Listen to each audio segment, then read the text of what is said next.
তো শিল প্রভুপাদ দুর্বিতর্কেন শব্দটি খুব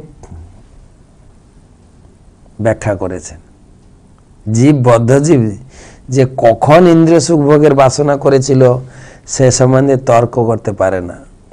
আমরা তর্ক করি, আমরা যখন বলি ভগবত ধামে ফিরে গেলে আর আসতে হয় না, তখন লোকে তর্ক করলে তাহলে আমরা তো ভগবত ধামে ছিলাম। ভগবান গীতায় বলছেন মামাই বংশ জীবলোকের জীবভূত সনাতন। হ্যাঁ, তুমি হচ্ছে আমার বংশের লোক, তার মানে আমরা ভগবানের বংশে ছিলাম, ভগবানের ধামে ছিলাম, তো এলাম কেন? আপনারা বলছেন ভগবান ধামে গেলে আসতে হয় না, তাহলে আমরা এলাম কিভাবে? এগুলো তর্ক।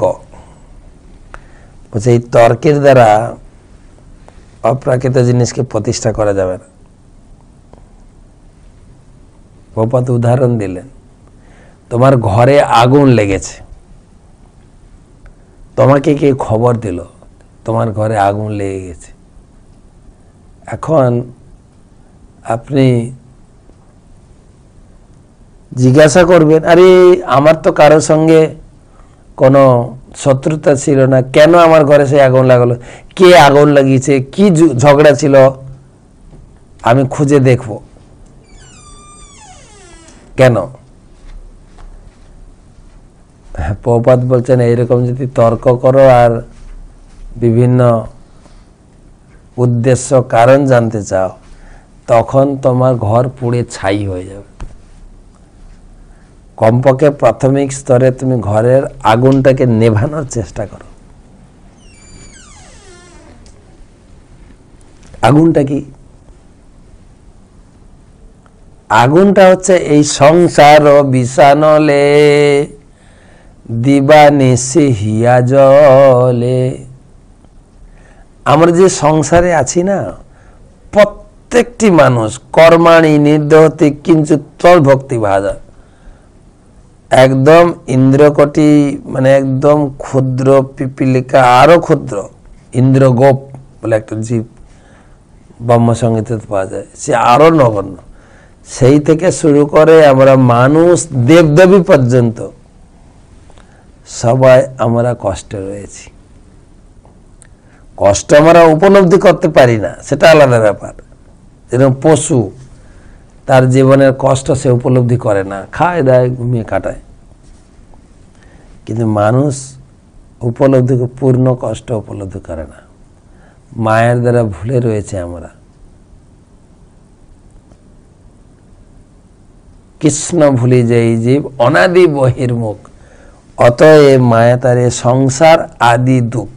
সংসারটা সুখের না, কিন্তু সংসারটা দুঃখের। ভগবান এই সংসারের নাম দিয়েছেন, আমরা নাম আনতে পারি কেন? আমাদের মূর্খতা, আমাদের অজ্ঞতা। কিন্তু ভগবান যেরকম আমরা বাড়ি বানিয়ে, দোকান ঘর বানিয়ে আমরা নাম দিই, উমা বস্ত্রালয়, গোবিন্দ ভোজনালয়, দুর্গা বাসনালয়। তো এক একটা দোকানে এক একটা জিনিস আমরা পাই। ভোজনালয়ে ভোজন পাই, বাসনালয়ে বাসন কোসন পাই, এবং ঔষধালয়ে ঔষধ পাই, বস্ত্রালয়ে বস্ত্র পাই। ভগবান সেরকম এই জগৎটা বানিয়ে এই জগতের একটা পার্মানেন্ট নাম দিয়েছেন। নাম রেখেছেন কি? দুঃখালয়ম অশাশ্বতম মামোপেত্য পুনর্জন্ম। অষ্টম অধ্যায়। দুঃখালয়ম অশাশ্বতম নাপ্নুবন্তি মহাত্মনো সংসিদ্ধিম পরমাম গতা। ভগবান বলছেন, গীতাতে খুব সুন্দরভাবে বর্ণনা করেছেন। সপ্তম অধ্যায় বিজ্ঞান যোগ, অষ্টম অধ্যায় অক্ষর ব্রহ্মযোগ। সে অষ্টম অধ্যায় তিনি ভগবান বললেন, দেখো তস্যাহম সুলভং পার্থ নিত্য যুক্ত যোগিন। তুমি যদি ভালো করে ভক্তি যোগ অবলম্বন করো, তার মাধ্যমে সহজেই তুমি প্রাপ্ত হবে সুলভং পার্থ। আর এই দুঃখময় জন্ম জগতে আর জন্ম তোমার হবে না। দুঃখালয়ম অশাশ্বতম, প্রথম তো দুঃখালয় আর এটা অস্বস্তি, দুটো পাশাপাশি দেখানো হয়েছে কেন না? আমরা দুঃখালয়টাকে ভুলে যেতে চাই, যার জন্য আমরা বাড়ি ঘরের নাম সুখালয়ম রাখি। সুখের নীড়, শান্তির নীড়, শান্তিকুঞ্জ, শান্তিনিকেতন, শান্তি ভিলা, আনন্দ ভিলা, সুখালয়, এই সমস্ত নাম আমরা রাখি এই এই বাড়ি বানিয়ে। কি সব কিছু নাম রাখলেও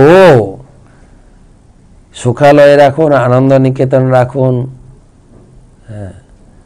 শান্তি কুঞ্জ রাখুন, সেই কুঞ্জে আর শান্তি নেই। কিন্তু ঘরে ঢুকে দেখুন প্রত্যেকের উপলব্ধি আমরা দুঃখে রয়েছি, দুঃখের দ্বারা জর্জরিত, যার জন্য আমরা প্রতিদিন সকালে মঙ্গলারতি প্রার্থনা করি, সংসার দাবানলীঢ় লোক ত্রণায় কারুণ ঘন ঘনাত্তম প্রাপ্তস্য কল্যাণ গুণার্ণবস্য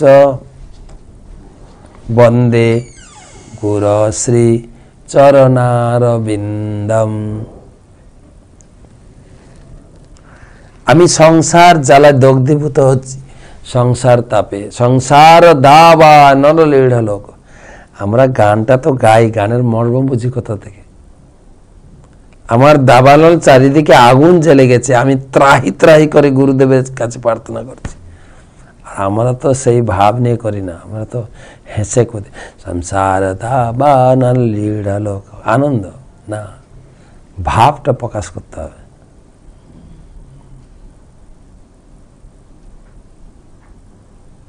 সেই সংসার দাবানল থেকে মুক্ত হওয়ার জন্য এই প্রচেষ্টা। আমরা অনেক কিছু লিখতে পারি। হ্যাঁ, আমি একটা উদাহরণ দিই। এটা হোটেল মালিক লিখেছিল যে আপনি আসুন, এই হোটেলে খেয়ে যান, আপনাকে বিল পেমেন্ট করতে হবে না। এই বিল পেমেন্ট করবেন আপনার নাতি, আপনি খেয়ে যাবেন, বিল পেমেন্ট করবেন নাতি। তো কিছু লোক যাতায়াতের পথে দেখে তারা বিশ্বাস করতে পারে, আরে এটা সম্ভব নাকি, ধুত আমি খাবো, আমার বিল দেবে আমার নাতি না। একটা মূর্খ পোকা লোক, সে চিন্তা করে আরে ভালোই তো, আমি খেয়ে যাব, বিল দেবে আমার নাতি, ভালোই। আর যেহেতু বিল দিতে হবে না, তাই ডাইনিং টেবিলে বসে মেনু চার্ট দেখছেন, মেনু চার্ট, আচ্ছা এটা এটা এটা, আর সব থেকে দামি জিনিসগুলো অর্ডার দিয়েছে, কেননা তাকে বিল দিতে হবে না। গপা গপ করে খেয়েছেন। আমরা খাই না, কোনো ইনভিটেশন পেলে বিল পেমেন্ট করতে হচ্ছে না, খাও। আর বিল পেমেন্ট করতে হলে জিজ্ঞাসা করে লোকে যে কতটা দরকার, কত টাকা দাম হলো, কত টাকা বিল হলো। এখানে আর বিল ঠিল নেই, একদম বড় বড় মেনু অর্ডার দিয়ে গপা গপ করে খেয়েছেন। খেয়ে দিয়ে বেসিনে গিয়ে হাত মুখ ধুয়ে চলে যাচ্ছেন কাউন্টারের পাশ দিয়ে। কাউন্টারম্যান ডাকেছে, এদিকে আসো। 5,240 টাকা বিল ধরিয়েছে। সে কি, তোমার উপরে যে লেখা আছে তুমি যত পারো খেয়ে যাও, বিল পেমেন্ট করবে তোমার নাতি। তো আমি খেয়েছি, আমি কেন দেবো? বলছে হ্যাঁ ওটাই বিল, তোমার দাদু খেয়েছিল, তুমি পেমেন্ট করো। তো প্রশ্নটা হচ্ছে দৈবেন দুর্বিতর্কেন, আমার কর্মফল আমাকে ভোগ করতে হবে। আমার কর্মফল দৈবেন, ওটা দৈব কর্ম। এসব কাউন্টিং হয়ে থাকছে, কিন্তু